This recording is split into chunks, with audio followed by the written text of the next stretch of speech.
The recent Visakha Bucha day, a liar, has arisen. Who? What is it? Why did O1, the real one, dragon, use this word?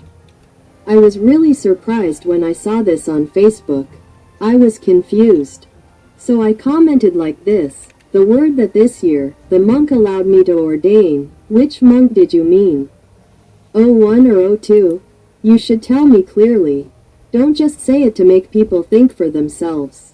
It's creating delusion, not sincerity. The temple likes to make people at the temple believe it by just saying the word Luang Por like this. It's a complete use of the devil's trick. After writing like this, I saw another page with the same message, but the word Luang Por was removed. What do you guys think about this? Opinion from someone who knows the truth. It's creating news that makes people believe that O1 is in the temple again. They even used the lives of saints who intend to build merit as pawns. Let's do it like this. The inner region really believes that Luang Por is O1, even though the inner region always tries to tell the outer region that someone is O1. Let's say that what can be claimed as O1 depends on who receives the information from whom.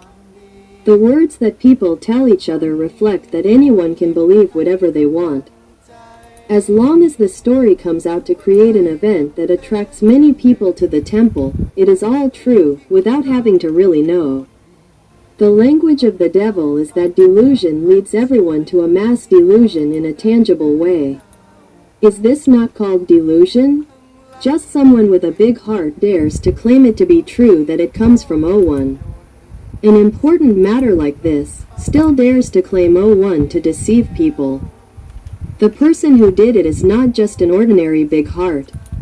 How big is it? Let's think about it. Additional explanation. If you don't think about it, it's fine, but thinking about it is very scary. From ordaining a monk to dedicate his life with good intentions, if he didn't claim that Luang Por allowed him to ordain, it still shows the judgment of whoever is here. If he dares to reveal his identity that he is acting on behalf of O1 and allows him to ordain openly, right? It can still be considered a merit. But when claiming that it was the abbot who allowed the layman to ordain, there was only one person, according to everyone's understanding all along. And in the temple, this information also said that for almost 20 years there had been no layman ordination. So people understood that it was definitely O1 who allowed the ordination this time. Who else would dare to order the ordination? And since we already know that the real O1 is no longer in the temple, he does not interfere in any temple activities at all. Suddenly, this matter was mentioned, showing that they wanted to create a story to confirm to the temple people that Luang Por O1 is still in the temple because only O1 can order the layman in the temple to ordain. It was a plan to create a situation by using the good intentions of this layman as a gamble to create credibility for the temple people to believe more that Luang Por O1 is in the temple and still gives orders. If this was the original intention to deceive the temple people into believing more immediately, this ordination immediately became a sinful ordination, everyone. Because it was born from the sinful intention to deceive the temple people into believing more that O1 was really in the temple and could still give orders. The sinful intention started first. So the news was released, acting as if it were true, that Luang Por had permitted this ordination. In fact, Luang Por Damajao had never let the layman in the temple ordain easily. Since he wanted personnel to work and to refine their defilements and cultivate their habits. When 2019 came, those of us who followed the news from O1 True through Mankon Songkai would know that O1 True had to decide to leave the temple and really left on February 2nd, 2019 because O1 knew in advance that O6 planned with Dixie to come and search the temple to arrest O1 and would chase everyone out to close the temple, hoping to sell the temple's assets back to the cooperative according to O6's plan. Some of those who followed Kiang Tawan would know that O6 would give the land of the Dharma ground around the great Dhammakaya Setia to Islam because he had borrowed money from them to pay off O6's own debts. With the kindness and assistance from above, the Purple Kumari and the Islamic side did not want the money back but wanted this land instead of paying off the debt. So O6 had to find a plan to seize this land to pay off his debt. Therefore, O1, with Dhammakaya knowledge, knew this plan in advance and knew that even if they could not catch O1, he would chase everyone out of the temple. This was a problem for O1's children, more than 3,000 lives at that time, and the damage to all the temple's property. The loss of the opportunity to make merit for the children in the outer area who had worked hard to build the temple together made O1 decide to leave the temple by making evidence for someone to send to O6 so that he would not have to send anyone to invade the temple or close it down. However, O1 did not give the temple and branches to anyone, nor did he give a share as a donation to anyone. For this reason alone, all the people in the inner area owe O1 a kindness that could not be repaid. If it were not concealed and prevented from knowing by at least 2 traders in the saffron robes who were no longer monks, but still deceived others because of people's ignorance. Everything in the temple has changed according to the nature of the people who seized power and led the working group to let them go as they wanted freely because they knew that there was no real O1 controlling or knowing anything anymore. But they concealed it. The traders conspired to conceal the truth from the temple administration and the temple people, both inside and outside the temple. Since prohibiting people who sent the story of the famous temple from Mankan Songkai to enter the temple since August 26, 2018, and also ordering people to stop following, reading, and sharing. If it was in the inside area, they would be chased out of the temple. If it was in the outside area, they would be banned from entering the temple, according to the person who sent this story, Kiang Tawan, and the person next to him that year. The common sense of an intelligent person would be suspicious and want to know how important the story was. It even made some monks in the temple issue an order to prohibit the sender, who was the co-host of building the temple, who was considered a benefactor of the monks who came to ordain and live and build merit in the temple, and also prohibiting everyone from reading, meaning that they were afraid that people would know what was in it and it had to be the very truth. When the story of the famous temple came out from O1 real people who used the method that O1 called himself Mankan Songkai, written to sue the children, that this father was oppressed by a traitor, betrayed and poisoned to death. Do the children know? It is therefore unusual for a truly virtuous person to choose to follow the orders of someone in the temple, not daring to ask who ordered it, but willing to not know what the host sent and was banned from entering the temple, willing to believe what someone in the temple accused of causing division in the group, not daring to even secretly read what it was, and also accepting not knowing, just because they were afraid of not being able to enter the temple to make merit, which if they had the wisdom to consider the truth, they would have understood correctly that no monk could really order a host to not enter the temple. For a monk to order like that shows that he is eating hot lime, confirming that the story that forbids sending, reading, and sharing is all true, and most importantly, if it is known, the monk who issued the order will definitely be expelled from the temple as soon as possible. Because the monk who pretends to be a temple mafia is not a monk but a gangster. It is just that the temple people are of many levels and have many positions in society, so no one has picked up the gist of this matter to consider as an urgent matter from the beginning. And at that time, there was a worm-chasing group that was moving forward with the related matter. So those who did not know about it just agreed to follow the temple's orders and only knew that the story was dangerous to the group. The suffering of the real O1 who was bullied and targeted to be killed by them already happened to be it was not revealed. It is unbelievable that the temple people, both inside and outside the temple, are so selfish and careless that they do not care about what really happened to this temple. Otherwise, there would not be any truth about the famous temple. What did they tell? And the person who sent the news was banned from entering the temple like that. If there were untrue accusations in that case, the temple should have made a statement or denied the story if it was not true, instead of choosing to chase the person who sent the news and prohibit people from knowing about it. It goes against the nature of being a good person. But everything was ignored, and the truth that the real O1 complained about in writing became known to only a few people.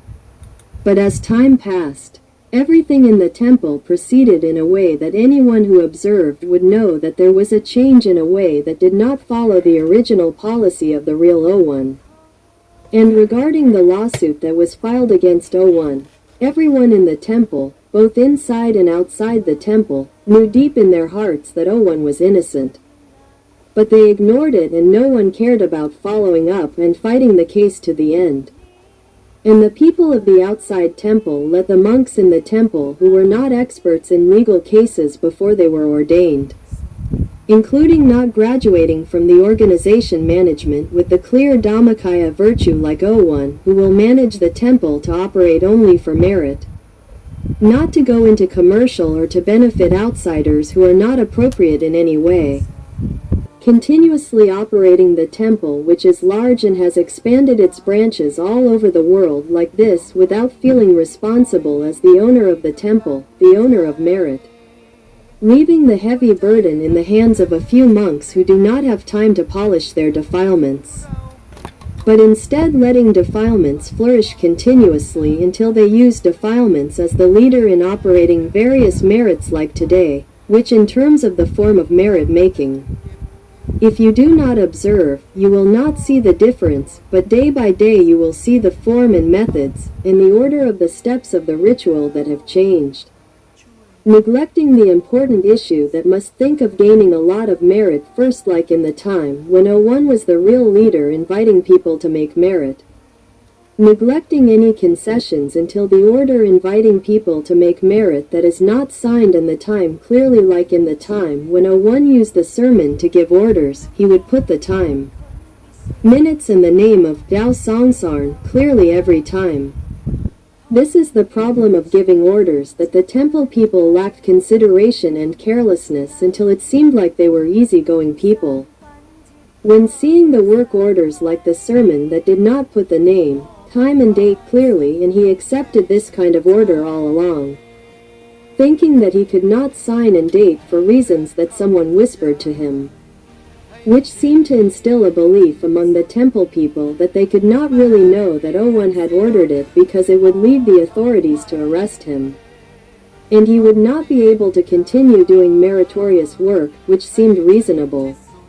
But in reality, in terms of true meritorious work, the real O1 would never do it at all. Never give new orders, never put his children at risk of being arrested for providing shelter to suspects who were evading arrest warrants. And the real O1 would not stay in the temple to cause trouble to anyone. Nor would he go to see anyone or meet anyone who would have to have ears and eyes see him and report to the authorities to arrest him. The real O1 was extremely careful not to cause new bad karma to anyone by himself, so he would never do it. Therefore, there was no way that the real O1 would secretly give orders hoping to continue working for the religion by hiding behind the scenes or hiding in the temple, because there was only a risk that he could not make mistakes, and the real O1 would never do it. If the children in the temple really knew O1, they would not be fooled into believing and committing sins by him so easily like today. It is a pity that even the children of the outer district themselves do not have the wisdom to think carefully and do not listen to the good friends. Even though the person who sent the story from the hidden dragon is still there and has been sending news continuously without fail, and any story is still true as before, never changed. Moreover, it is clearly shown that the temple has done things that clearly show the identity of the person who seized power from the temple to act on behalf of the real O1 in which matters.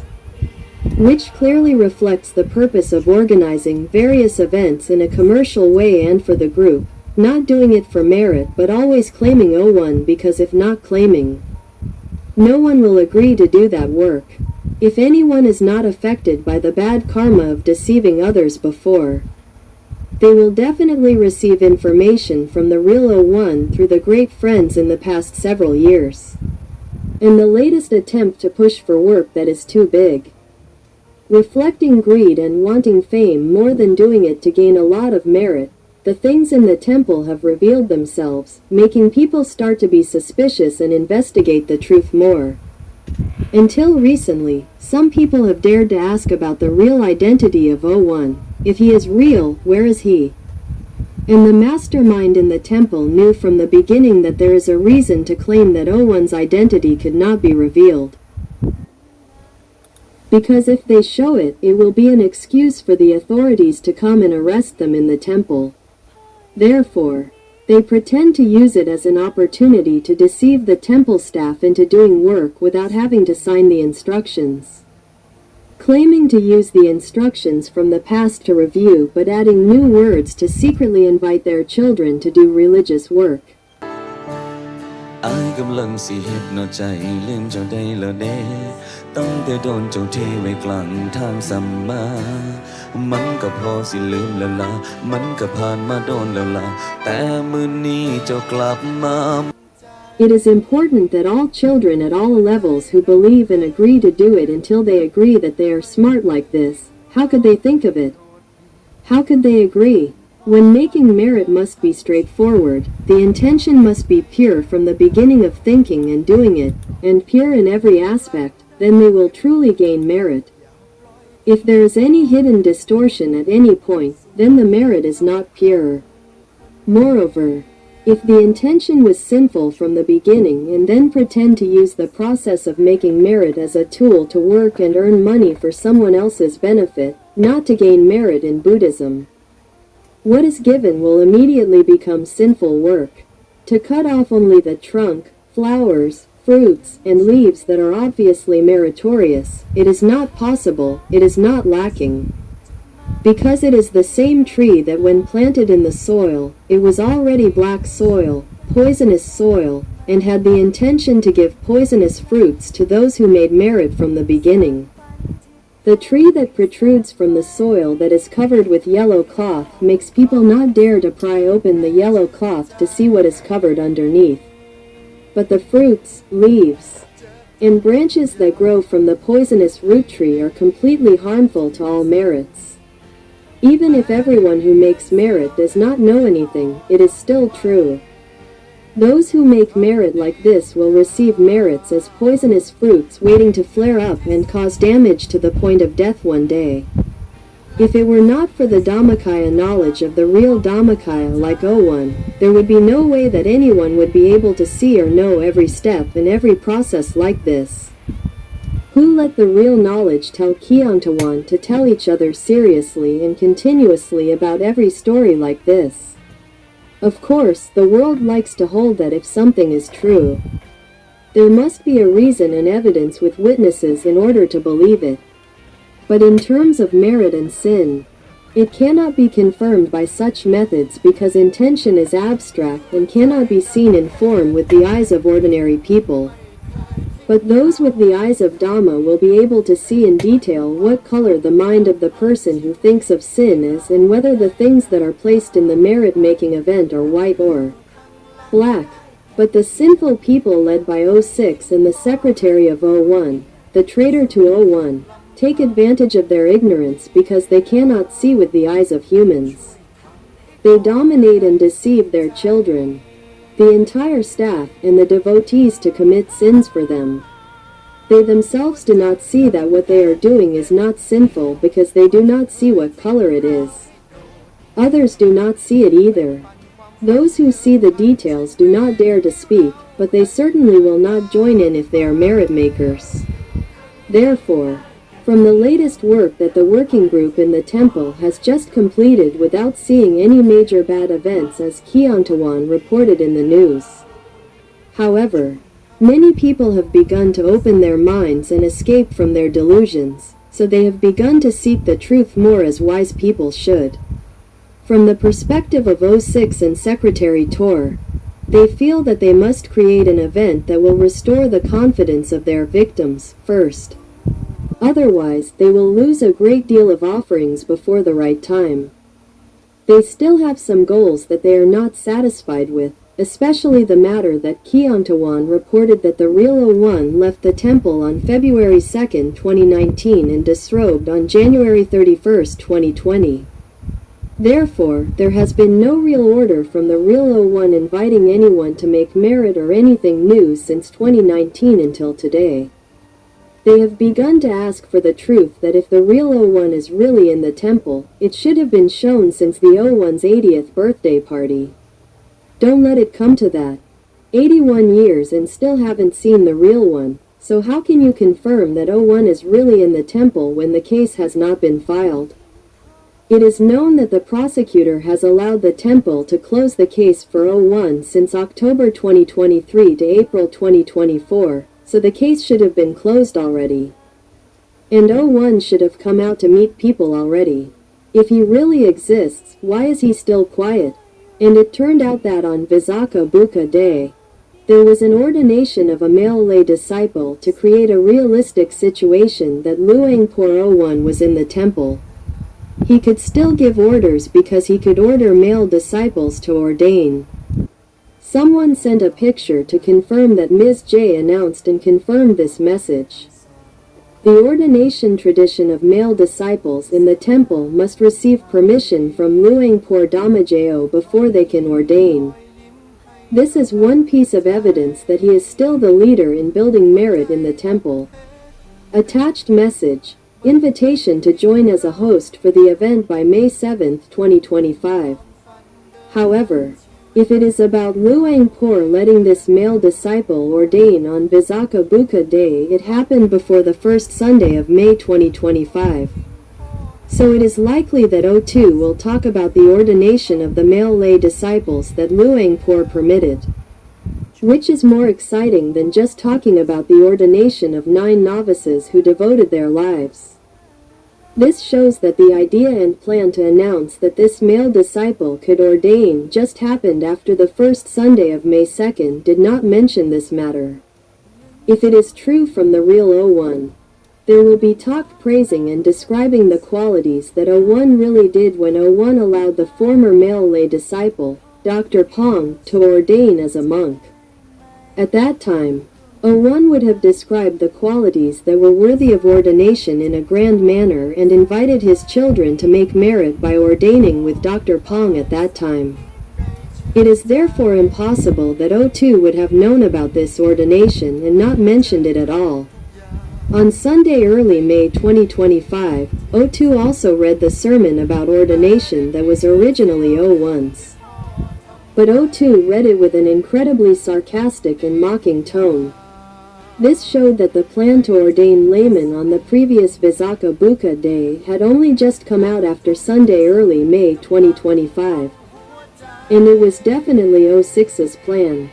It is also believed that during the rice offering to the Buddha on Sunday early May 2025, O6 came to see O2 and discussed using the rice offering period to purify the body, speech and mind.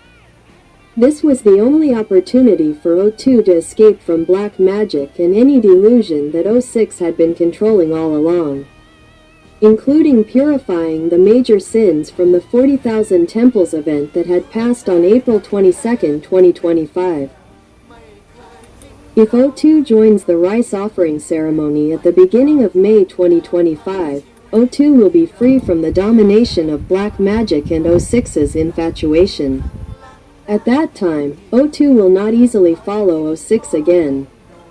Just like every time that O6 has always not understood why O2 suddenly did not easily follow him, as if he was thinking of O1 again. And to make it even stronger, this time when he came to see O2, O6 will increase the black magic on O2 to the point that he will forget the important rice offering ceremony during the morning ceremony that day to meet and talk to him. And he really did it. resulting in us seeing the reaction when O2 did something wrong to the group during the afternoon meditation session for only 30 minutes.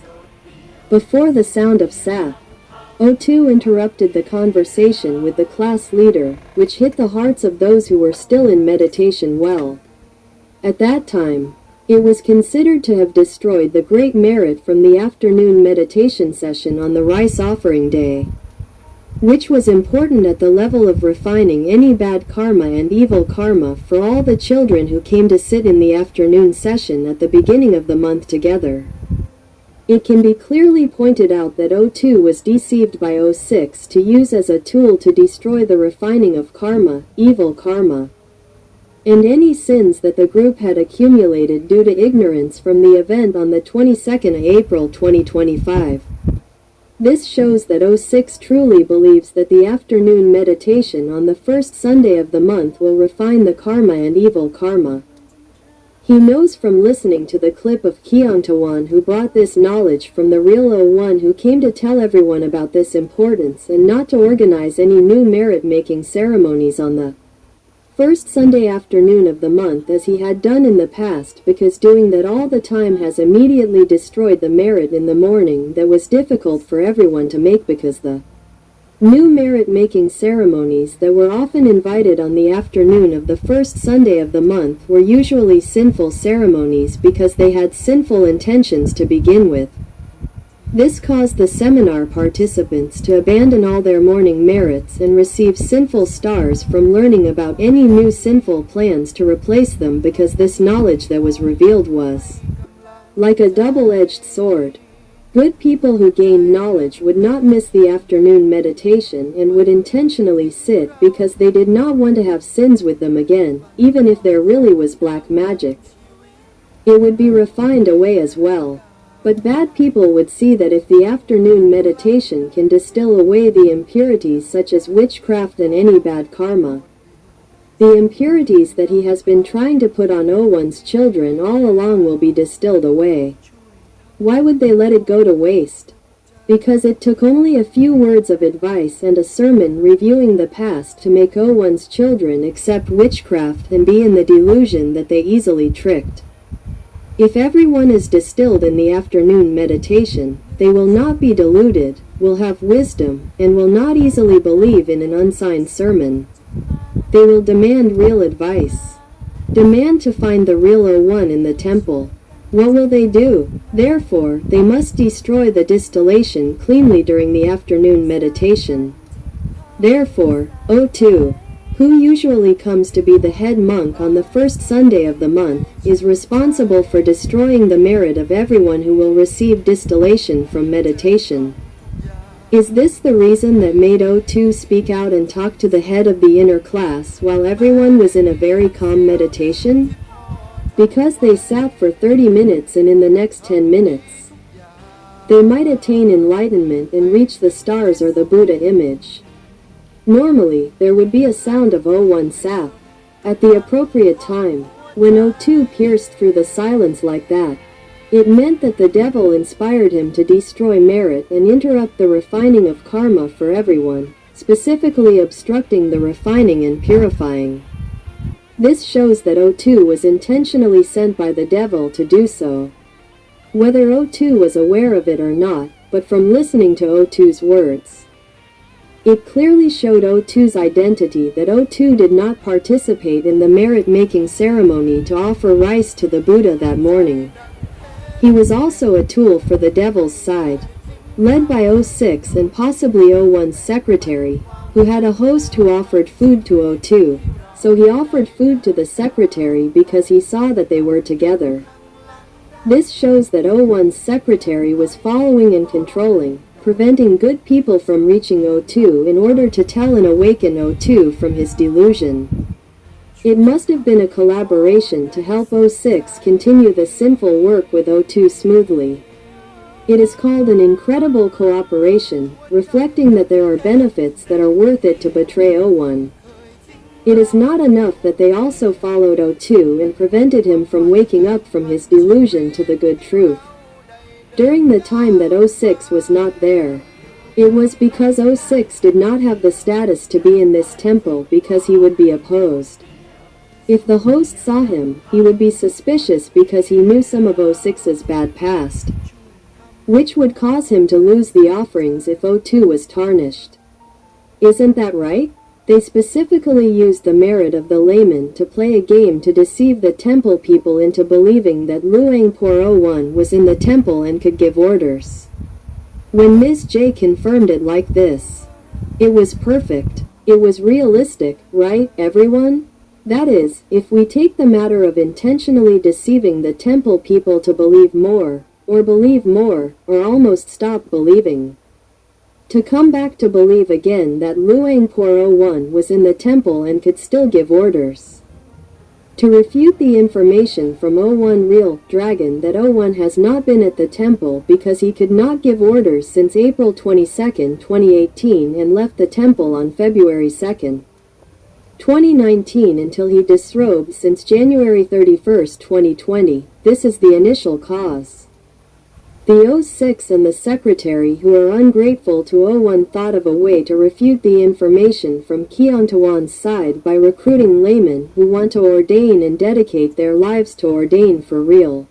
มาบอกว่าเจ้าคือเขาให้ไทยมีน้ำตาลองกำถามมากลับมาเป็นคือเก่าสิได้บ่ To make it realistic because they quoted what Ms. J said like this and it was O6's idea to propose. This matter is immediately a black work of the sinful side. Whoever joins in rejoicing with the layman tum will become a sin because it is an ordination according to the intention of the devil side. It is difficult to understand, but it is a true story. It is over. You cannot rejoice in sin. It is really sad. After I commented and objected that which monk, Luangpur O1 or O2, why didn't you write it clearly? He deleted the word Luangpur. I ask, will the temple people think that it was not Luangpur who ordered it again? Even if it is deleted like this, the answer is no. Instead of answering that Luangpur O1 or O2 had ordered him to ordain, he just deleted that word, meaning that the intention was the same. And Ms. J confirmed it on her page the day after Visakha Bucha Day.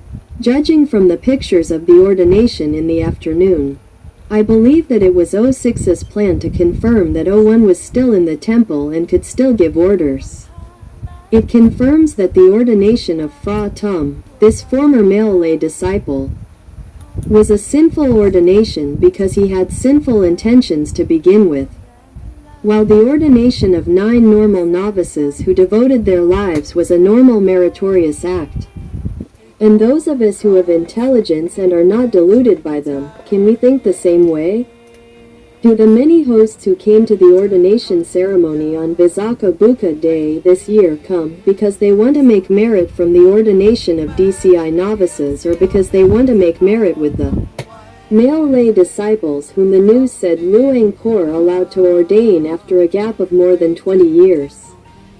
And that means that the hosts and the devotees who came to the ordination of this former male disciple must have believed wholeheartedly that the only monk who allowed the layman to ordain was Luangpur O1, and it became a confident belief that Luangpur O1 was still in the temple and was a monk, meaning he had not disrobed as the information from Keontawan received, right? Since the information from Keontawan came from a real person who had received it from the real O1 all along, using a special method, including Keontawan having the merit of dreaming that the real O1 walked to see him clearly that he was no longer a monk, with all the reasons that were explained in detail. It was confirmed and believable. So it shows that the people in the temple intended to use the layman to ordain on this Visakha Bucha Day to deceive the temple people who were sensitive to the information from Keontawan to go back and believe this deception from the temple again. Right, everyone?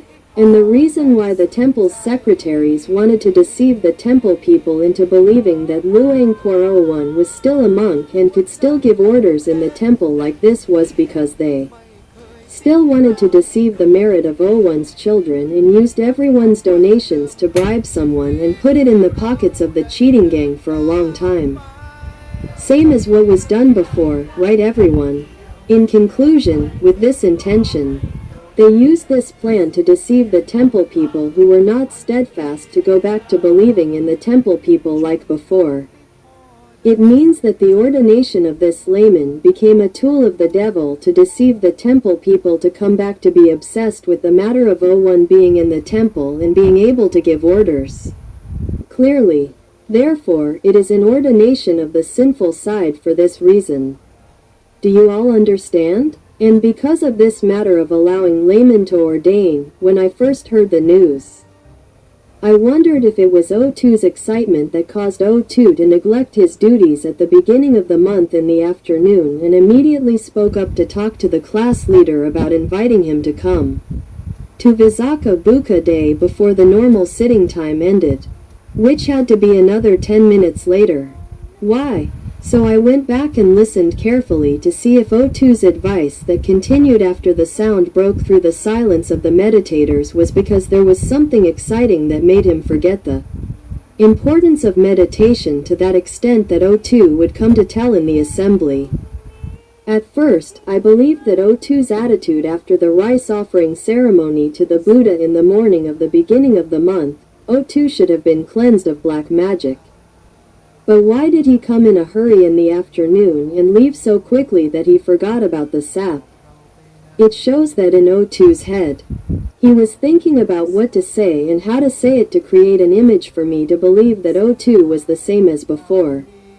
But if O2 was really the same as before, O2 would not hurry to stop sitting.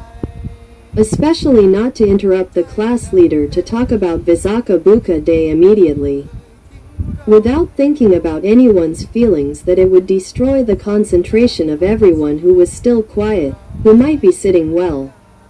And even if he wanted to talk and stop before the sap time, O2 could have said the sap words himself first and then talked about inviting people to the next event. This shows that O2 lacked mindfulness and thought about what should and should not be done at that time. It means that what I will talk about must use my limited memory to tell something special. So I can't wait any longer, as if I'm afraid I'll forget. And when I listened to O2 last night during the candle lighting ceremony on Visakha Bucha Day, I felt very conflicted. Even though O2 seemed trustworthy, like he would lead everyone to the ultimate Dharma as usual, there was something that didn't feel right. When I went back to listen to what O2 said in the afternoon at the beginning of that month, why did he have to rush to speak when he wasn't sap and wasn't sap himself? When I really listened, I didn't see anything special, except for being too normal, too much, becoming abnormal, which is. O2 rushed to announce to invite people to join the Visakha Bucha ceremony and announced the ordination of 9 novices. O2 didn't mention the male laymen who were allowed to ordain at all. Which if it were normal, it would definitely be more exciting than the ordination of novices that happens every year. But the abnormality of O2 who rushed to say that we've been sitting since morning. We've already made a lot of merit, now that's enough. The language spoken here is very strange, reflecting that O2 definitely did not participate in the rice offering ceremony to the Buddha. In the previous clip, I said before that O2's excessive alertness on the first day of the month in the afternoon just to cheer on the Visakha Puja was unusual because it even forgot about everything. This means that O2 did not care about O1's meditation leadership and did not care who was meditating in the temple, in the glass room, in the parliament, and all over the world through the screen. This means that in O2's head, he was thinking in circles, but what would he say? Therefore, he probably rehearsed with O6 what to say to create the image that O2 was still normal in every way and still had the goal of reaching the ultimate Dhamma with O1 like before, because in the previous clip, I've said before that O2 chose to hang out with O6 and work together on big things without caring about O1, meaning that O2 didn't go to the ultimate truth with O1. And I've said in several previous clips about O2 that O2 was likely possessed by black magic, with O6 doing it to control O2. Doing everything that was seen as strange all along in the past several years that wasn't normal for O2. So it's possible that O6 came to rehearse with O2 to fix his image and build confidence in O1's children. Come back soon. I thought at that time I had already made a decision that, because O6 came to talk to O2 during the rice offering to the Buddha, O2 was not refined, and O2 came to talk in the afternoon without caring who was sitting and practicing Dhamma. He was still not at all happy. His behavior when O2 talked and invited him to join Visakha Bucha was very strange. He sat with his left arm stretched straight in front of him and his right hand grabbed his left arm and rubbed it back and forth, like he was absent-minded, so he did that without realizing it. He also grabbed the edge of the table where the documents were placed, like if he didn't hold on, he might not be able to keep his balance. His behavior was not himself, not steady, not stable, like he was being controlled by some current. When O1 read the sermon that he had previously talked about how important it was to ordain and devote his life, O2 showed his behavior and voice, emphasizing the words with a high-pitched voice, like he was teasing and laughing in a half-sarcastic way. But when he received the offerings, O2 sat and talked. At that point, his behavior began to calm down. He sat with his head bowed and his shoulders hunched. His behavior was completely different from when O1 read the sermon. He was like a different person. He spoke in a low voice. At first, he stuttered and said that Grandma had said that in the future, there would be an event that the whole world would not be able to handle together. Therefore, we must teach meditation to spread the Dhammakaya knowledge to the whole world for people to survive. O2 talked about O1 in the strangest way. When I said that our Venerable Father, who in the meaning is O1, O2's original familiarity was to call O1 as Kru Mai Yai, but O2 never called O1 no matter what he called him. He hadn't called or mentioned him for many years. This time, when he tried to talk about O1, it was a bit awkward. Then he said Luang Por Dhammajayo. I heard O2 say O1's full name, just reading the name intentionally. เจ้ากำมาสร้างบ่คิดพอแน่นอเคยเห็นอิหยังไว้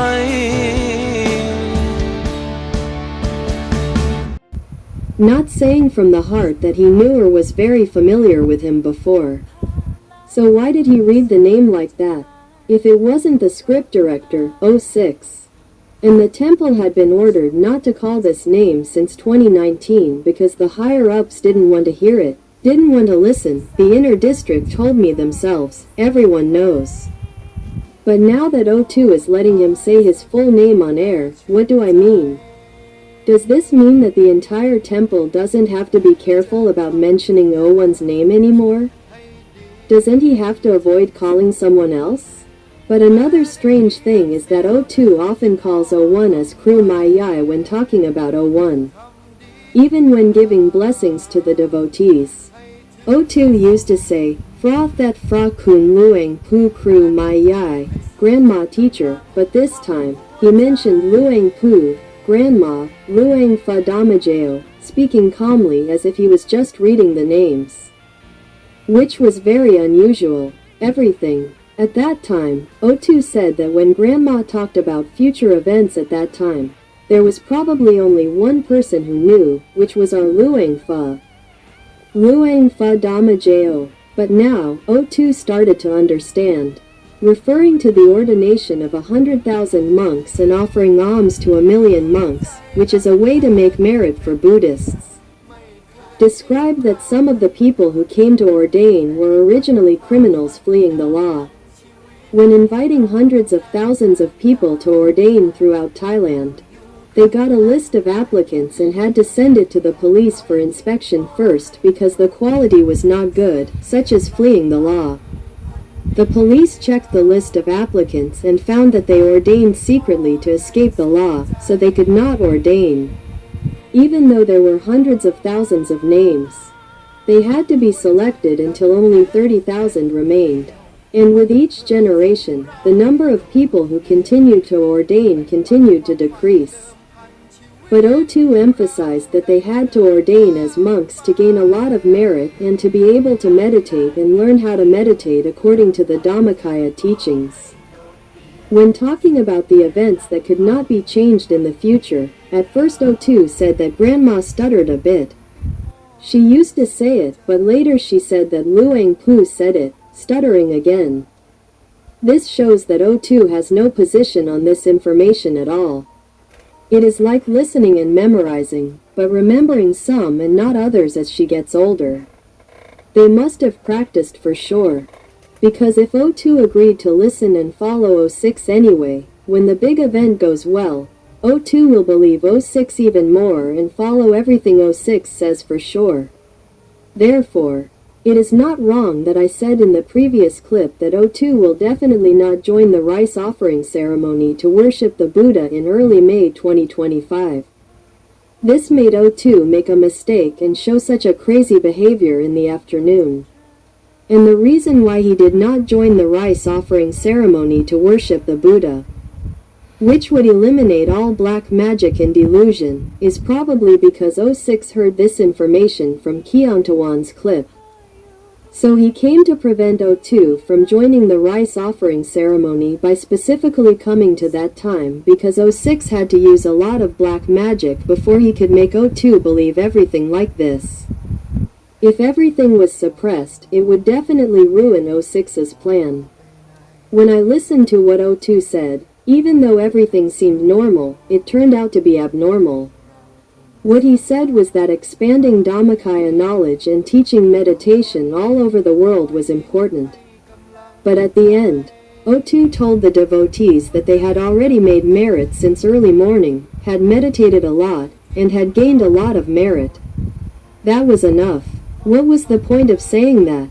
It was like he was answering the protesters, asking why they said meditation was important but didn't let them sit for a long time in the afternoon. He spoke first without thinking that everyone was sitting. Normally, they would stop sitting at 2:20 p.m., but this time they stopped before they could sit for only 32 minutes. Simply put, O2 just said that meditation was important.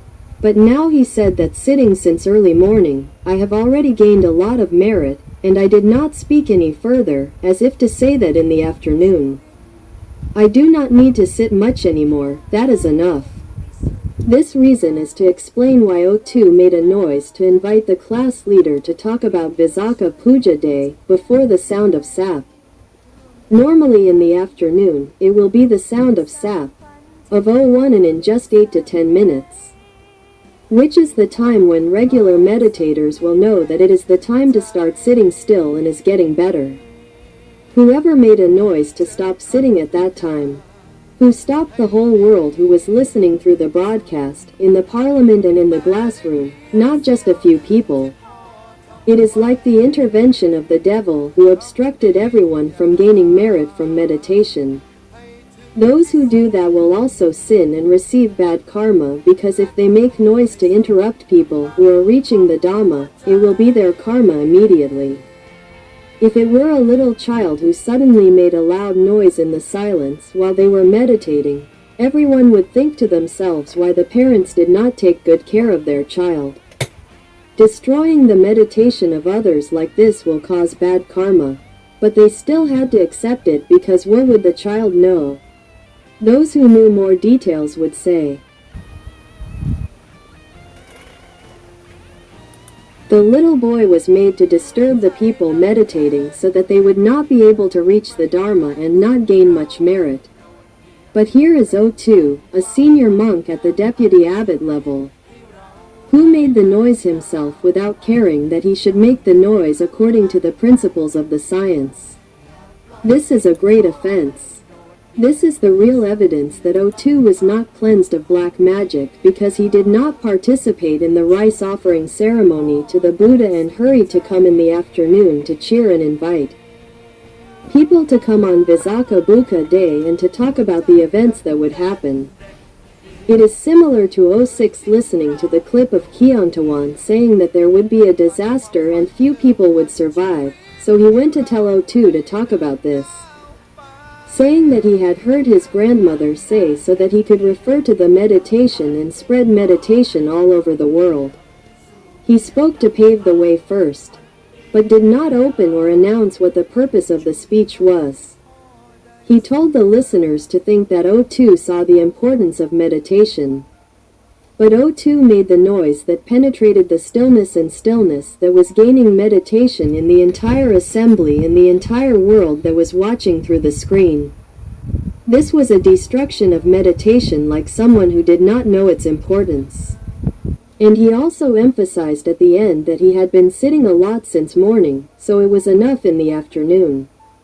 Just said that meditation is important to help solve the incident that O2 claimed that Grandma had said, ending with Luang Pu saying, but was the one who stopped the afternoon sitting before the time without letting sap too.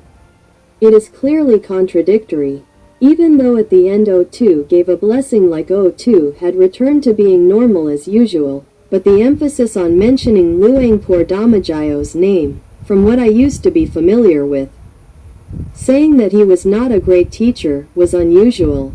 And saying the name in a plain manner, like just reading the name, not knowing each other or being close at all. And O2 led the prayer to the end of the Dharma, like it was very stable. But what O2 did was contradictory. At first, I thought I was wrong and misunderstood that O2 did not receive the correction in the rice offering ceremony to worship the Buddha because O6 came to talk. But in fact, O2 had already received the correction and returned to normal as if he had never been forced by black magic before. And that is why he was alerted to invite on Visakha Bucha Day until he forgot about the afternoon sap or ended the sitting before the appropriate time. Because he woke up from his delusion. He was mindful and focused on the next job. But here, O2 was awake and had too much mindfulness, until forgetting the importance of the afternoon Dhamma sitting of everyone around the world who followed it both through the broadcast screen and in the temple. And not paying attention to the sap either, not waiting for the sound of O1's sap as usual. Sending a sound through the air in the silence while everyone was sitting Dhamma for 30 minutes is disturbing the access to Dhamma of anyone who may be sitting well. Therefore, it is not the behavior of the awakened good side, but it is in line with the behavior of the devil side that inserts the body of anyone to disturb the meditation by immediately stopping sitting without asking for consent and not letting anyone prepare to leave meditation first. And the one who was inserted to stop sitting immediately was O2, who was the head monk and considered a high monk that all levels respected and revered at the Dhammakaya temple. This clearly reflects that O2 became someone who did not participate in the rice offering ceremony to the Buddha in the morning ceremony that day. Therefore, he did not get rid of black magic and delusion from his heart. It means that he did not let go of the sins that had been stuck in his body since the 40,000 temple event on April 22, 2025. This makes wrong views dominate and do things that are clearly against the normal right views of merit like this on Sunday early May 2025. For that reason, O2's behavior like this is not called waking up from delusion, but rather being excited by the stimulus of witchcraft that is still in him and may have just been re-added by witchcraft to do this. Let's talk about the importance of meditation. It's implied that it is important because Grandma once said that there would be a reason. But it wasn't closed with any project other than inviting him to come to Visakha Bucha Day. It's not normal, it's just for O2 to come and sprinkle the headline first. Waiting for Visakha Bucha Day to pass before opening another project. And it must be a project that O2 is very excited about. to the point of rushing to speak through the silence while meditating without caring about the inner peace that people may be sitting well like this. It reflects that O2's heart is not interested in meditation like his mouth says at all. He doesn't care about the sitting of the people sitting with him. Even though the topic he talks about isn't very important at all. It's just about Visakha Bucha Day, as usual. But speaking as if he knew that there would be an event that the whole world could not fix, like boasting that he knew in advance from what his grandmother had said. Later, he said that Luang Pu had said it before. His manner was that he was trying to remember what to say and remember it correctly and wrongly. He was fully controlled and rehearsed that he could not let it slip so that the performance would be smooth. Then O6 would fix and protect O2's status from the accusations of the group that cited information from the hidden dragon. And the story about Luang Fa allowing the layman to ordain was posted on Facebook during the week. When I asked if Luang Fa who gave permission was O1 or O2, there was no answer. But he deleted the word Luang Fa and wrote only that he was allowed to ordain. What is this? It is clear that it is a game-playing game by O6 and the secretarial stubborn to get the credit back from what Kiantawan's information said that O1 left the temple because he could not give orders. And later disrobed. He is definitely not a monk in the temple for anyone to see.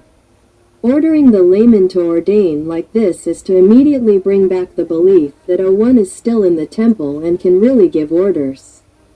Because no one thought that they would have to go and ask for the truth about which monk gave the order and how he gave it.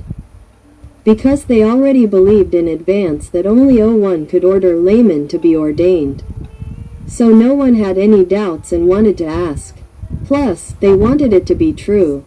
Because it meant that everyone received the assurance that O1 was still a monk giving orders in the temple according to his own beliefs and was not interested in finding any real truth. The delusion that O1 was in the temple and giving orders, in those who almost believed in Kiantawan, had already been able to get out of the delusion for some time. If they were not strong enough in their principles, they would probably go back to believing in the same way. It is certain that they will fall into the same old delusion because of this ordination of a male lay disciple. O6 and Secretary Tor must have thought that they were very smart to think of a way to restore the trust in this matter by killing two birds with one stone. But the truth is that they have committed a great sin on the good intention of this male lay disciple who wanted to be ordained. And his ordination as a monk this time has become an ordination of the sinful side, because it was done with the intention of creating lies and deception among the children of O1's temples densely, increasing the infatuation and steadfastness. The work that should have given great merit to those who rejoiced and to the ordained person himself has turned into a work that gave sin to the ordained person and those who rejoiced in sin. Immediately like this. And this is the first sinful monk who has been born. What will happen next? Analyzing from the reasons and what O2 said on a Sunday afternoon in early May 2025. It is possible that O6 has planned the next project. It may be related to ordaining monks throughout Thailand or organizing Dhamma practices throughout Thailand. To worship the Dharma O1 on the occasion of 81 years in the next 82 years, or may do both, because when it comes to merit that has been done and has received a lot of benefits. Ordaining as a monk is another merit that temple people like to do a lot because they want the benefits of ordination. Second to building Buddha images, building chapels, boundary stones, and building or working on Phapa, Kathan in connection with worshipping the Dharma O1.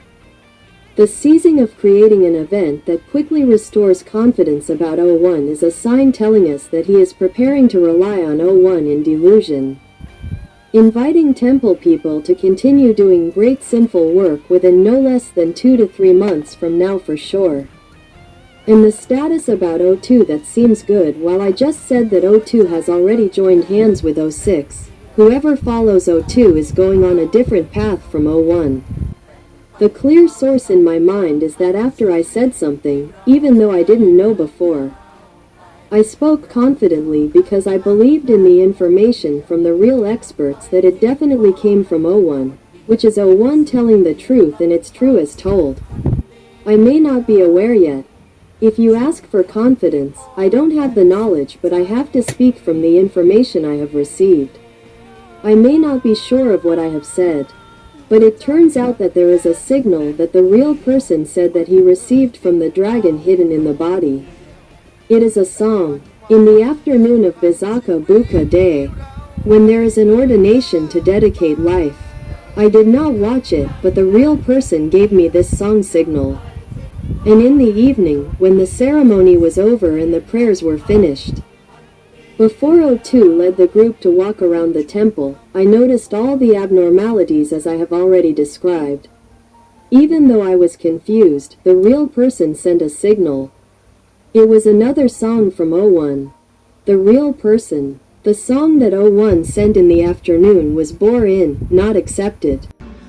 มันก็บ่แม่นของสิลืมง่ายๆพอตั้งท่าสิลืมเจ้าก็กลับมาใหม่ปานว่าเฮาเป็นของตายบทสิไปก็จิ้มเฮาไว้ซ้ำมาเศร้าคิดสามนางมาทางใดก็กลับไปทางนั้นล่ะไอ้กำลังที่ลบคอยน้ำตา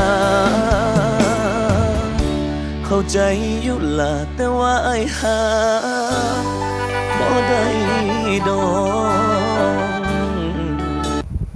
The lyrics are as follows. It's not something that I will forget easily. When I try to forget you, you come back again. It's like we are a dead thing. When you leave us behind. Stop thinking about it. No matter which way you come, you will go back. I am about to wipe away the tears. I understand, but I can't love you. I don't care anymore. And in the evening, it was Khan Ki Tet, a liar. เดินโดดบนโลกมายาที่เธอสร้างมันขึ้นมาประดับด้วยคำสัญญาคำหวานหวานล้อมติดอยู่ในห่วงวังวนของคนที่รักหมดใจที่แรกทำร้อยแต่ตอนนี้รับไม่ได้ The lyrics are as follows. และแววตาเธอข้างในวันนี้มันไม่เหลืออะไรในหัวใจของเธอมีเขาเข้ามาเธอในตอนนี้บอกเลยโคตรเลวหนักหนาสับปรับลืมคำสัญญาหลอกเล่นกับใจแล้วลาไม่จริงจังนี่เฮอที่เธอว่ารักนี่เฮอที่เธอว่าแค่แต่ใส่ลบมาต่อแลแรงว่ารักทั้งที่ไม่จริงใจเละใจเธอวันนี้ไม่มีฉันแล้วใช่ไหมเล่นคำเอิญไม่ได้ขอเล่นคำว่าขี้เท็จ Forgetting the promise, fooling the heart and leaving. Not serious. Is this what you say you love? Is this what you say you care about? But secretly lying behind my back, saying you love me, when you're not sincere. Is there no more of me in your heart today? I can't say anything else. Let me say the word lie. Can't say anything else. Let me say the word lie. In simple terms, O2 followed what O6 told him to do. To act in a deceptive drama, to make people believe that O2 still loves O1 and remembers O1, including wanting to go to the end of the Dharma, including praying to assure the group that they will go to the end of the Dharma, but O1 no longer believes in O2, no longer feels it, that's all. และแววตาเธอข้างในวันนี้มันไม่เหลืออะไรในหัวใจของเธอมีเขาเข้ามา บอกเลยโคตรเลวหนักหนาสับปรับลืมคำสัญญาหลอกเล่นกับใจแล้วลาไม่จริงจังเฮ้อนี่เฮ้อที่เธอว่ารักนี่เฮ้อที่เธอว่าแค่แต่ใส่ลบมาต่อแลแรงว่ารักทั้งที่ไม่จริงใจและใจเธอวันนี้ไม่มีฉันแล้วใช่ไหมเล่งคำเอิญไม่ได้ขอเล่งคำ And O2 in the evening ceremony, who acted as if he was still loyal to O1 and the goal of the end of the Dharma. In fact, O2 is a liar, unreliable. I'll try to see if I can sing these two songs for you to listen to. Or if I can post these two songs for everyone to listen to. If it's not copyrighted, I might be able to post it. And I myself just wondered why the evening ceremony on Visakha Bucha Day the ritual is reversed from episode 01. It reflects the wrong view of the leaders at this time who control the rituals and arrange the steps in reverse. In episode 01, the correct way was to meditate first, then say the words of worship. Then light the candles, walk around, and then pray. But yesterday, it was the opposite, following the wishes of the organizers and the participants because I didn't see when the merit was created. Actually, I would like to express my gratitude to those with pure hearts last night. At first, I felt strangely conflicted. At the beginning of the ceremony, before I even meditated, I played the audio tape of O1 leading the offering of the Visakha candles, which was against the rules to gain too much merit. But at that time, I saw an image in my mind of myself sitting in the cloister. I remembered that I had circled the cloister before. At first, I took the candles and sat at the spots that the officers had arranged for me to put yellow stickers in the cloister and gave out plastic cushions to sit on. At that time, O1 was sitting in the northern part of the cloister. At first, O1 led the meditation, then led the offering of the Visakha candles, and then walked around. I walked past O1 to the east, and walk on the east side to go straight to the south. But before walking to the south, I heard O1 leading the prayer. So I quickly sat down there. Whoever was where at that time, just sit on the floor to say the prayer. Then, whoever wanted to walk around could continue walking. I remember that merit that the end of the line and the front of the line just happened to meet. As O1 talked about in school when O1 invited the students to do that. And that day, it was really done. A lot of devotees really came. They walked in an orderly manner. I was very pleased. When I thought about the merit that day, my heart was able to chant the words of worship for the Visakha Pratap according to O1. It was like I was really in the cloister at the event that day again. This way, I would be able to join in listening to the broadcast of the ceremony. Otherwise, I would be very annoyed because before I could even meditate, I was told to chant the words of worship for the lamp. After saying the prayer for the Visakha Puja, instead of meditating, the hosts lit the candles. After lighting the candles, they also chanted Jayanto. Is that right? It's not right. It's never happened like this before. It's completely wrong. It's like they only organized it to please the hosts, but not to allow the hosts to gain as much merit as possible like when O1 was there. And after lighting the candles, O1's meditation tape also said that before we say the prayer for the candles, we should have a pure mind so that we can be a vessel to receive the great merit from saying the prayer for the candles. Hearing it, it means that the hosts lit the candles first because they didn't have a pure mind before saying and before lighting them. It was completely obstructed, and after meditating, instead of walking around the temple first and then saying the prayer because they had already made merit, they said the prayer right away. I even saw the monk sitting in the row turn to look at his friend sitting behind him and look at the lamp placed to the right of the monk. It was like, hey, We haven't even walked around the temple yet. Why are we already making a prayer? It's all awkward. Jumped back and forth until I was confused. Even I was an old hand, I was confused. Wouldn't the new hand be even more confused? I didn't know what happened. When it was finally time to see that the President Abbott was O2, I understood. Oh, this is why I felt conflicted and resisted. Because the President Abbott is a person with wrong views. Observing O2's behavior, everything seemed normal. But it was so normal that it was like a robot, heartless. What was carried out to make merit was not a merit-making event at all. It was just a staged event to create an image of the event. They did not care about when to gain merit, how to gain a lot of merit, or when to cause merit to be lost. O2 did not realize that he had led the group in the wrong direction. All of the candle hosts, if they were old hands and not obsessed.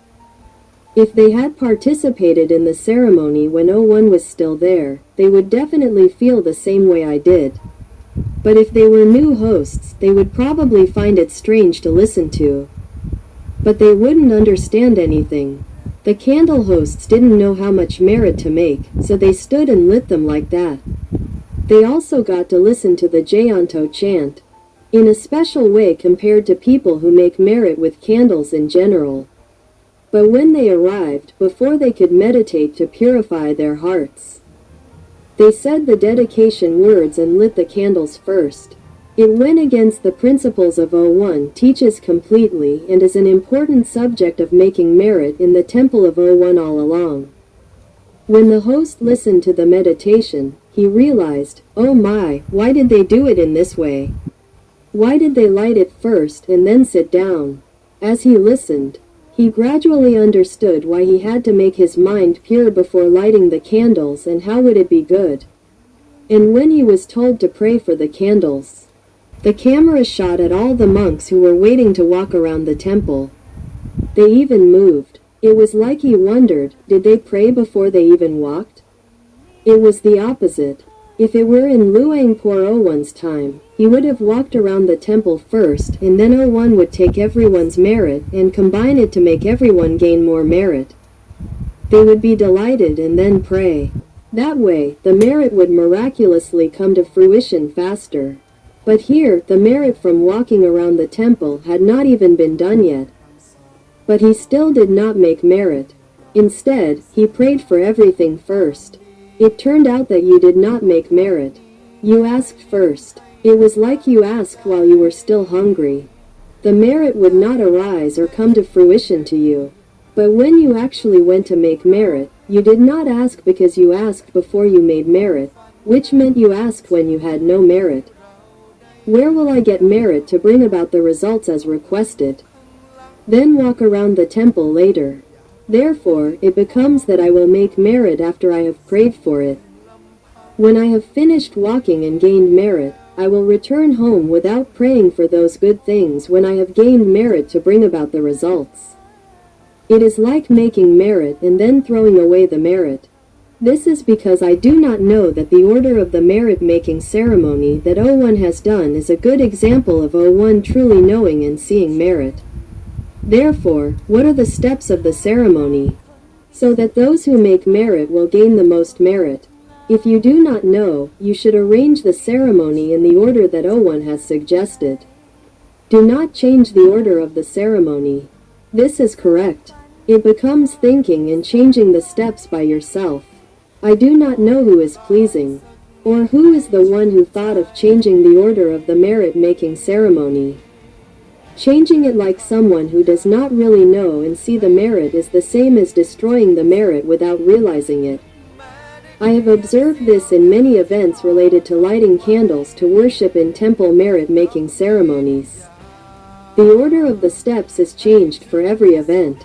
It has been changed to the Visakha Bucha ceremony last night. Therefore, it is equal to the merit-making ceremony that temples do every day. It goes against the order of the rituals during the time of Luangpur O1. The results are the opposite of when O1 was in charge of making merit. When O1 was a right view person who was a family of great people, he would lead only merit-making ceremonies that would yield the most merit to fully repay the hosts and the donors. The person who has been controlling and managing all merit-making activities at the Dhammakaya temple for many years is not really O1 and is doing things in a way that goes against the order of O1's time. That is, the new leader truly has wrong views. That is why when participating in the ceremony through the transmission, it contradicts and obstructs the mind. It is very difficult to accept. That is why I tell the followers of Mankan Sangkai that they can participate in the merit-making ceremony at the temple, but think of the time when O1 was in charge of making merit. It is a review of past merit. That way, the mind will feel the power of merit arise again from reviewing past merit, as if going back in time to make merit in the past and making it new. When you can do that, the mind can immediately receive the new flow of merit from reviewing past merit. I would like to take the new merit that was created yesterday. From reviewing the old merits that I made when O1 was leading the merit, I would like to share it with all my friends. Sadhu, sadhu, sadhu. And someone sent this information to ask Ms. J, and Ms. J replied like this. Read the picture. So I couldn't help but elaborate a bit. Ms. J wrote, "Who posted it? The content is not true." I asked the coordinator of the successful monk. The details are provided, but I won't tell you. You have to let him tell it himself. Now O1 is having him work in detail since April 22nd. And I'm posting this message from Kyongtawan, specifically here. And what Luangpur Damajao said at the Dream in Dream Kindergarten is, 1. There is no golden lotus flower, only pink. O1 let's build a lotus-shaped pagoda because the lotus is a symbol of the Lord Buddha. And all the pagodas that will be built throughout Thailand and abroad will be pink lotus-shaped pagodas. 2. Luangpur invites to make merit by building anything in the temple as one thing only. Once built, there will be no demolition or rebuilding. Once built, build immediately. Everything at Wat Phra Dhammakaya will be built only once and there will be no demolition or rebuilding. Therefore, the children have invested in order for Luangpur Dhammajayo's project to be successful according to O1's wishes. When seeing these changes, it is clear that Luangpur Dhammajayo is no longer at the temple. Because the information of O1, the real person, Mankan, said that O1 left the temple on February 2nd, 2019. Who is he who cut this much? Ms. J? If you cut this much and then come to confirm that this much is not true, it is completely wrong. He claims to be the coordinator of the successful monk. He can say anything, but what Luangpur O1 said at the school is really like this. Everyone has heard it. Sister J is wrong to confirm other people's words because O1 said this in kindergarten all over the world. Anyone who followed and listened heard it like this. Sister J is exposing herself that she didn't listen to O1 at all, but relied on checking with the coordinator. Oh my, O1 said it herself to the coordinator of Phra Samrit. Who should the real children of Luangpur O1 believe? Sister J is suing that she never heard it, meaning she didn't listen, so she doesn't know. Then she will confirm on behalf of the coordinators in the temple, who are all of them. How far will she sin, Sister J? She fell into his trap time and time again. She had good karma from the beginning. She shouldn't have died in the end. Which content is not true? Where did his truth come from? How can you be sure that it is true? The word asking the coordinator of Phra Samrit, who is it? The coordinator of Phra Samrit, isn't he someone in the temple? Then which monk? What did you ask about? The word details are provided. But you don't tell them, you have to let them tell it yourself. You didn't tell them to tell it, and you quoted them to talk like this, which is the same as not giving the truth. You're just trying to make excuses. The coordinators are all fake. No coordinators in the temple can be trusted. Because the reason why they are still alive is because they follow orders from O6. And then they claim that O1 is giving them detailed instructions since April 22nd, O1. Where did Ms. J say she doesn't know anything? And as someone outside, how would she know about these things? Unless he sends spies to give Ms. J false information to borrow her mouth to lie to the temple people who listen to her. Let Ms. J talk nonsense to deceive people. Ms. J is a tool for evil people to use all the time. Ms. J, no wonder they don't get rid of her. Because Ms. J is still useful for them to borrow. Use her mouth as a speaker for them to deceive people. When he wants to deceive someone into believing him, if he speaks himself, people won't believe him. They rely on Ms. J's mouth to speak. They don't have to sin themselves. Let Ms. J commit sin and break the fourth precept instead of him. And Ms. J doesn't even know. Because Ms. J's heart is tightly controlled by delusion and high pride. Like that, sitting in the Dhamma, sitting in the dark, how can she know what is right and what is wrong? To the point of comparing the words of the successful monk coordinator with what O1 said in the real school that everyone can hear. Who would believe the successful monk coordinator more than the monk? There are only people who did not hear it with their own ears when Luang Por O1 spoke in the school. Now there is no reference. So they have to refer to the successful monk coordinator. I don't know which monk anyone can speak. Plus, they refer to him but do not dare to use his words. Where will they get the credit for people to believe in themselves? Enough. Don't sin more than this. It's a waste that you were born to have the merit to be close to Luang Por O1 to that extent. Seriously, everyone, if you love and care about Ms. J, don't ask her anything anymore. She doesn't know anything. Don't let her sin more than this or you won't be able to help her in time. Because her karma will do it to her. If anyone specifically asks Ms. J like this again, I believe that it is the intention of the O6 side to get rid of her. They know the way already. Take the principles that you heard from the real O1, Dragon. Through me, you can deal with the temple people yourself as you wish. With the knowledge that I learned from here. The temple people did not believe me, but O6 did. Then he used it to his advantage to deceive the temple people again. I don't know who to help. The truth is the truth.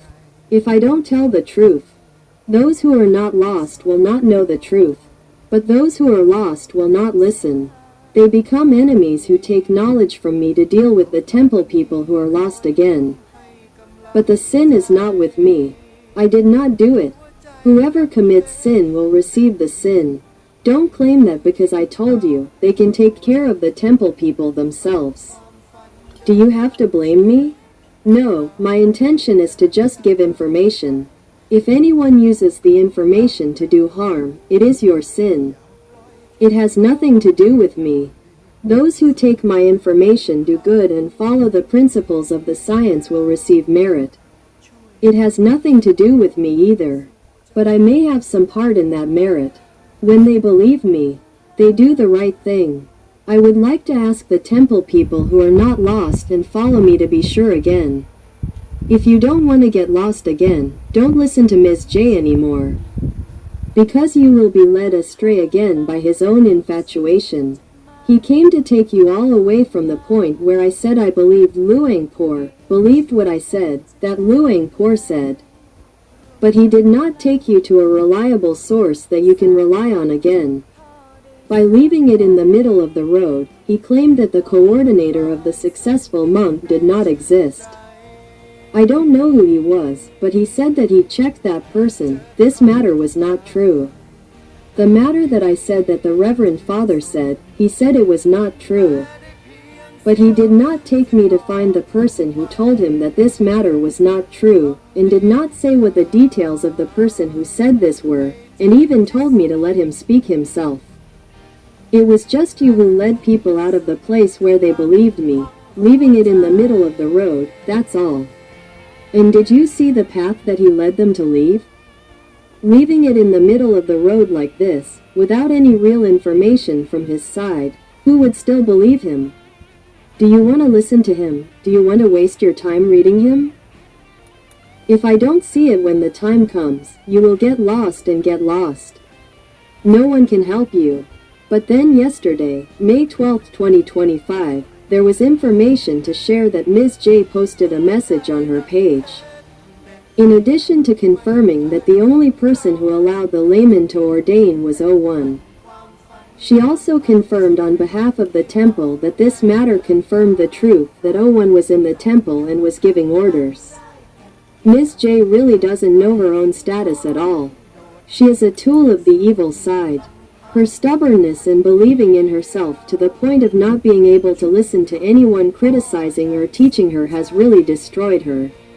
Ms. J posted on her page, concluding that if O1 really disrobes, there will be no monks left in the temple and the area will probably all resign. But since only 1 to 2 people have left, it means that O1 is still here.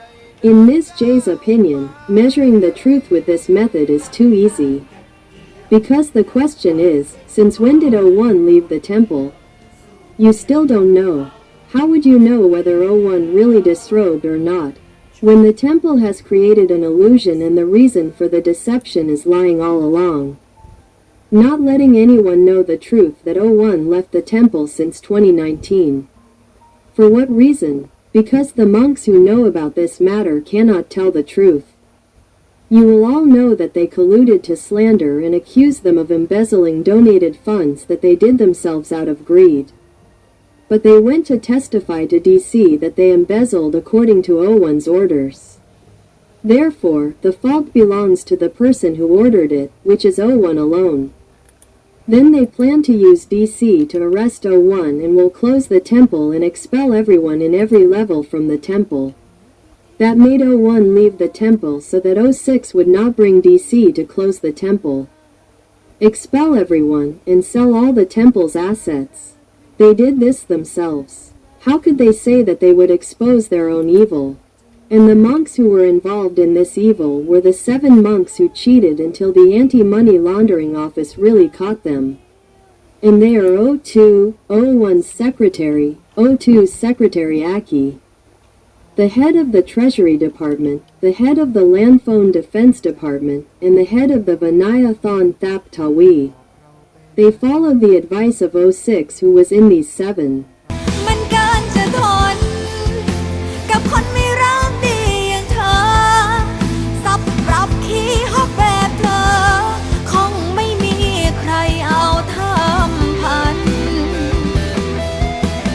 ใส่ทำพันนี้ใส่ลอกให้คนเขาเจ็บช้ำโทษท่านของการกระทำคือพ้นกรรมจะตามสนอง But Ms. J did not know the truth at all. Just relying on asking about such a small incident, how careless and foolish can you be? How long have you been sitting without seeing the light in yourself before you show your foolishness without realizing how shameful it is? Moreover, because Ms. J likes to confirm her ignorance in such a way, it makes people with intelligence come and ask Ms. J to confirm that there is news that O1 is no longer here and has disrobed. Ms. J will send doctors and lawyers to fight him. This is the way of a commoner mafia who doesn't know how to speak nicely and only thinks of using force to force people to shut their mouths and stop their annoyance.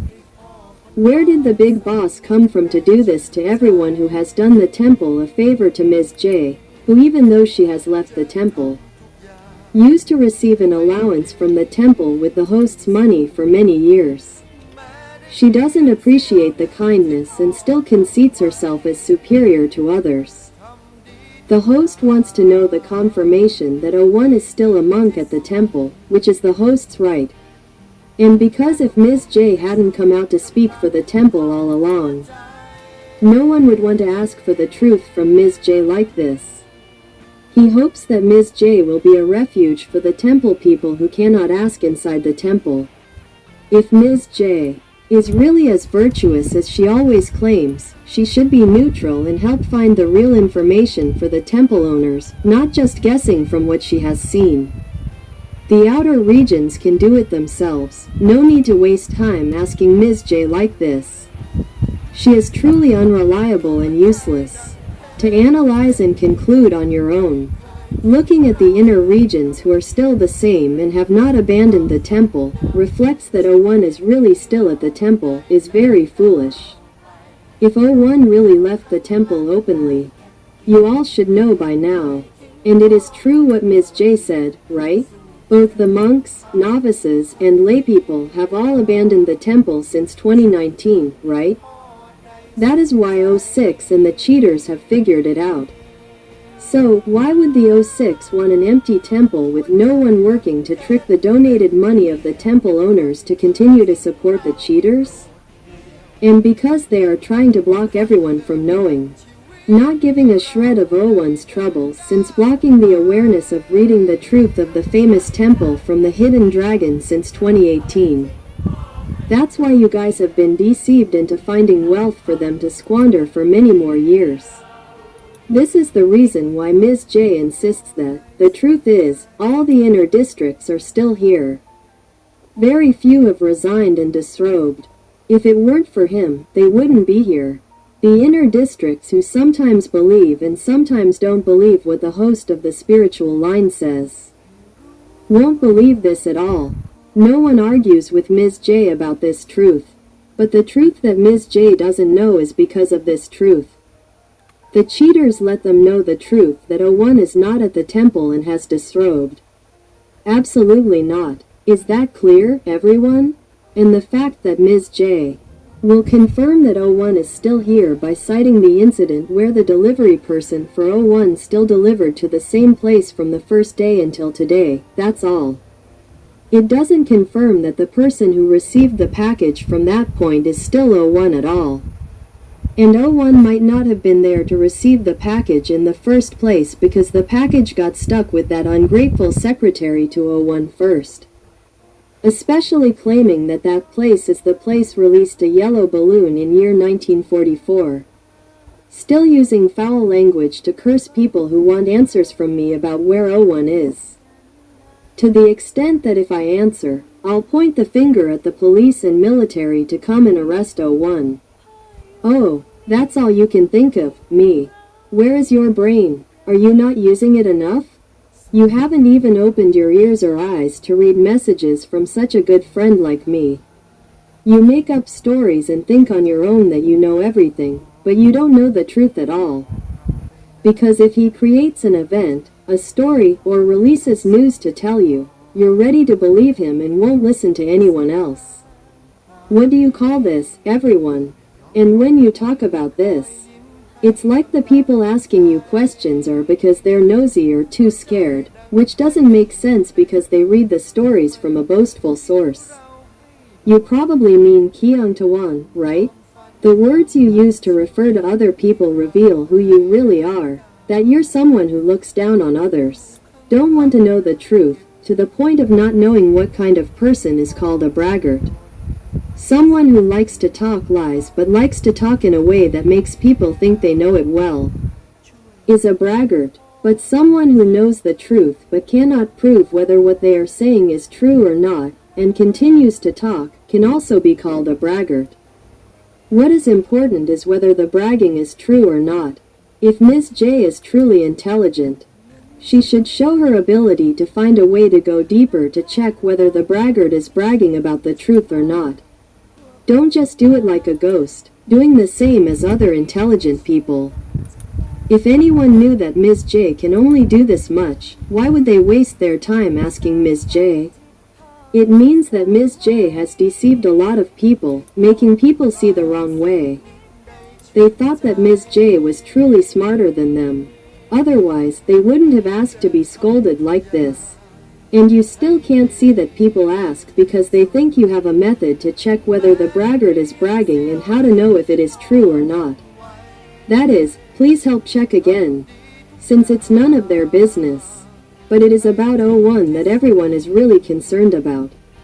Miss J thinks that she has to take responsibility for what she didn't say. But she still dares to emphasize that O1 didn't do it. She didn't disrobe and is still in the temple. What does she have to prove herself about? In fact, they are different and very important matters. But Miss J is showing her unworkable and extremely selfish self that she only wants to think and know that O1 is still in the temple and hasn't disrobed.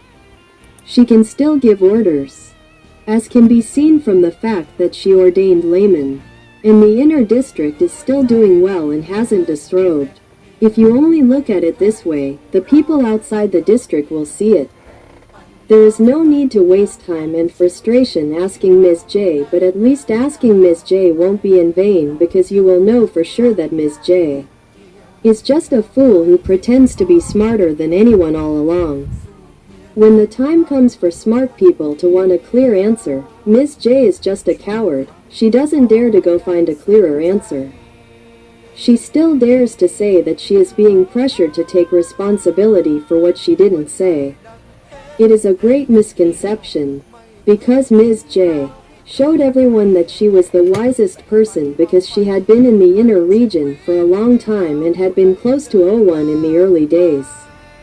Being close to a pure and good intelligent person like O1 for more than millions of other people around the world for at least several days, hours, or even years. She should have absorbed the pure and good intelligence from O1 more than she had and reflected her personality today, which is far from the pure and good beauty of O1, whom she called her father. It is not like they should be father and son at all. With this kind of personality, O1 cannot be called a father. Because a good father like that would never have a son with the same personality as Ms. J, but looking at the way she responded and showed herself, even to the ego of Ms. J, I am not surprised that she is still a tool for O6 and the secretaries to use even now. She is being used to tell on their behalf about the story that he tricked the layman to ordain, so that Ms. J would tell them that it was O1 who ordained, which they planned to do. She did not say a word, so they did not receive the karma of lying on their own. But Ms. J took it all and fell into his trap.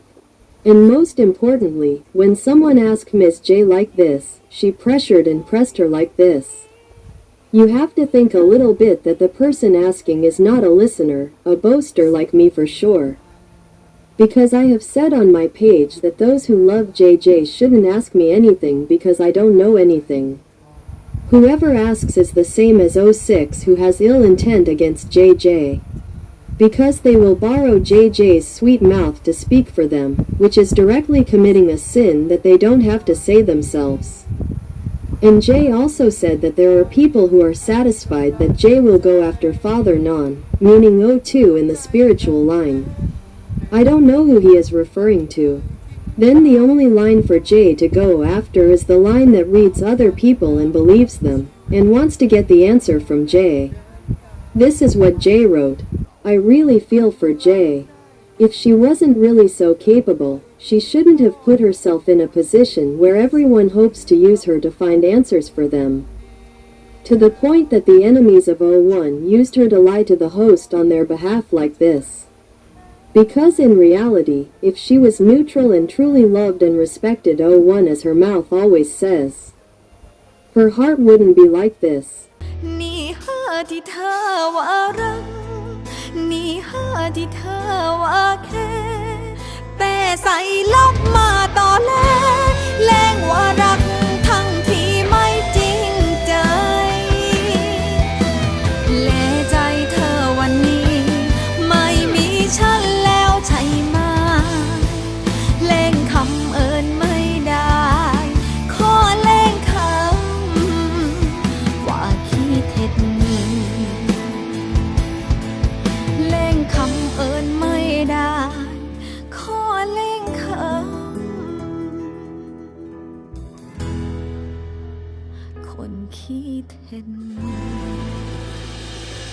JJ's heart wouldn't see the people who came to ask for the truth as enemies who came to disturb and accuse J of taking responsibility like this. Because of people going to read him, this probably means read what I wrote and believe me, then go ask me for the answer. They just want to find someone who knows the truth or help them find a truly reliable answer from the temple for everyone. Since everyone loves O1, why do you pretend not to see the truth and act like you only love O1 while others have bad intentions towards O1? How can you think that? You are really narrow-minded. In this world, there are hundreds of thousands or millions of people who love O1. Since you used to be someone who could always express their opinions and find answers for your followers about the temple and O1. Now that everyone wants the truth that they need to know and confirm, they don't know who to turn to, so they have to ask you. If you can't do it, just answer directly. You shouldn't be so confident that you don't do your homework but instead push everyone away with such a bad attitude. Thinking only of harassing everyone just because people from that line of authority come to ask you for the truth. If you don't have more truth to give to anyone, just answer truthfully. You shouldn't try to stubbornly confirm just from what you see and observe like outsiders are smarter than them. They just can't go to the temple and ask anyone. Since you used to be a source of refuge for everyone, now, why are you acting like a temple worm, a corrupt O6 group who tries to keep everything quiet? Letting things die down like that so people can think for themselves so that they will be obsessed and tricked into using you again? If you're not one of the temple worms, your behavior and explanation shouldn't be just superficial, something we can observe like that. Don't expect to know anything more than that from a former insider like you. That's why I said that the people who went to ask you were probably part of the O6 worm group in the Secretariat. Because the people who follow me are smart and reasonable. They all see that Ms. J doesn't know anything. Just surviving until today is a blessing. If Ms. J still doesn't know and doesn't realize it, Ms. J still wants to believe it. Like what you wrote that there are people who are satisfied, causing Ms. J to fight both the father of the worm, O2, and the spiritual line, which I don't know who it is, but it's definitely not me. And there are still those who Ms. J won't fight, which are those who read and believe. This probably means the line that reads from Kyongtawan. Ms. J didn't say that she would fight Kyongtawan. Ms. J just told the readers that the line that reads from Kyongtawan and then asks Ms. J for answers, will Ms. J fight or not? If she fights the line that really reads from Kyongtawan, it is the line that reads the truth from O1. The real one who is the excellent field of merit that everyone loves. And if Ms. J fights this line, it will be equal to Ms. J destroying her own life faster. Please help tell Ms. J. Or don't bother her. I feel sorry for Ms. J who used to listen to O1's personal teachings in the early days. If Ms. J didn't write it down or tell us, we wouldn't know. It's a blessing for our ears and eyes to read it. Sister J should do these things to make merit for herself only. She shouldn't interfere and pretend to know more than the people outside the temple when she can't know more than the people outside because she has left the temple. In this case, she should answer honestly and humbly that she doesn't know the real answer, everyone. If you want to know more, go ask the person who is the source of the story at the temple. If you know who it is, don't ask through me because I won't get involved. In this way, you will be safe and your life will not be too short, Sister J, because we are all O1's children. We all respect, love and care for O1. Finding the truth about any news is the right thing to do. Whoever helps to clarify it will receive merit, but it must be the truth.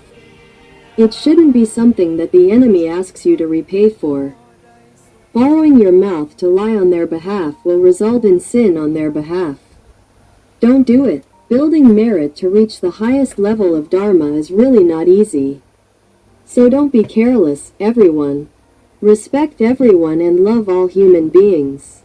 If there are any words that offend Sister J that make you dislike it, in this clip or any other clip, I apologize here and now. Sister J at 5:15 a.m. May 13th, 2025. ผู้ว่าคนบ่ฮักจังใดก็คงบ่ห่างไอ้มันเจ็บมาคักเธอนี่ไอ้คงบ่เสือว่ามันไปได้ดีได้ดียังกลับมาโพดเอาเลยแม้นสิบอกคักจากเธอไอ้ก็บ่อินแล้วล่ะ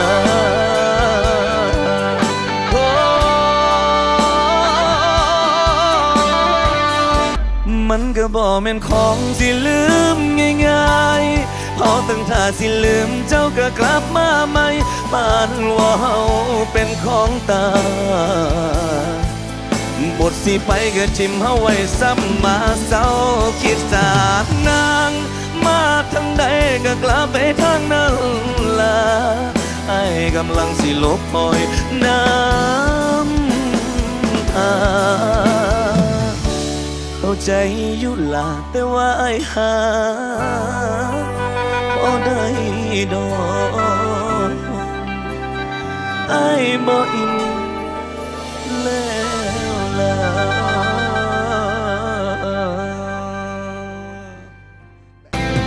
และแววตาเธอข้างในวันนี้มันไม่เหลืออะไรในหัวใจของเธอมีเขาเข้ามาเธอในตอนนี้บอกเลยโคตรเลวหนักหนาสำหรับลืมคำสัญญาหลอกเล่นกับใจแล้วลาไม่จริงจัง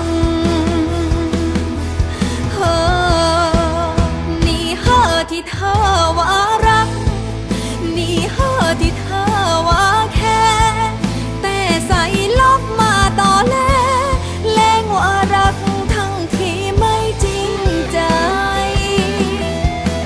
และใจเธอวันนี้ไม่มีฉันแล้วใช่ไหมเล่งคำเอิญไม่ได้ขอเล่งคำมันเกินจะทนกับคนไม่รักดีอย่างเธอสับปรับขี้ฮอกแบบเธอคงไม่มีใครเอาทำพันใส่ทำพันนี้ใส่ลอกให้คนเขาเจ็บช้ำโทษท่านของการกระทำคือผลกรรมจะตามสนองนี่เฮ้อที่เธอว่ารักนี่เฮ้อที่เธอว่าแค่แต่ใส่ลบมาต่อแลแรงว่ารักทั้งที่ไม่จริงใจและใจเธอวันนี้ไม่มีฉันแล้วใช่ไหมเล่งคำเอิญไม่ได้ขอเล่งคำว่าขี้เท็จเล่งคำเอิญไม่ได้ขอเล่งคำ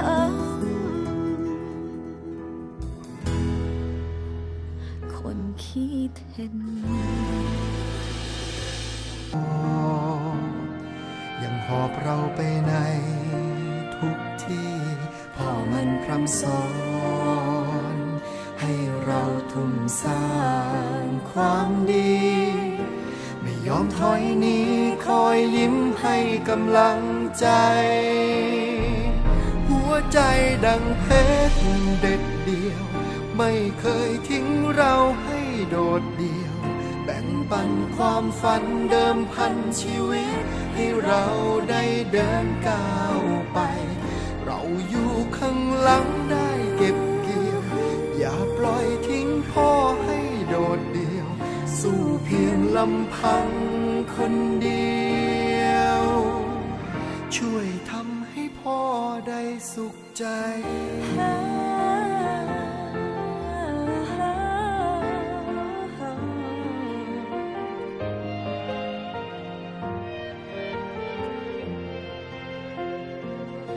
หนึ่งชีวิตนำพาล้านคนไปสู่จุดหมายพวกเราทั้งหลายพ่อคนเดียวช่วยกันจะได้ไหมร่วมแรงพลังสานฝันที่พ่อได้สร้างไว้ ให้พ่อผ่อนคลายสักนิดได้ชื่นใจจะทำทุกอย่างให้ดีที่สุดแม้ได้เพียงเสี้ยวหนึ่งที่พ่อทำไว้ทำดีทุกอย่างให้ถึงที่สุดและต้องทุ่มให้สุดกำลังของหัวใจ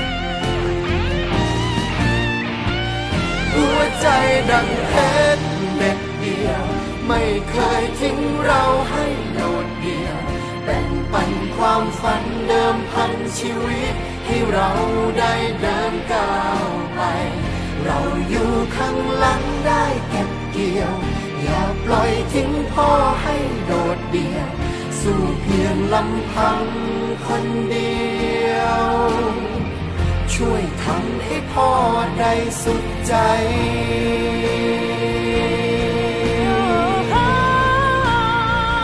หัวใจดังเพชรเด็ดเดียวไม่เคยทิ้งเราให้โดดเดี่ยวแบ่งปันความฝันเดิมพันชีวิตให้เราได้เดินก้าวไปเราอยู่ข้างหลังได้เก็บเกี่ยวอย่าปล่อยทิ้งพ่อให้โดดเดี่ยวสู้เพียงลำพังคนเดียวช่วยทำให้พ่อได้สุขใจ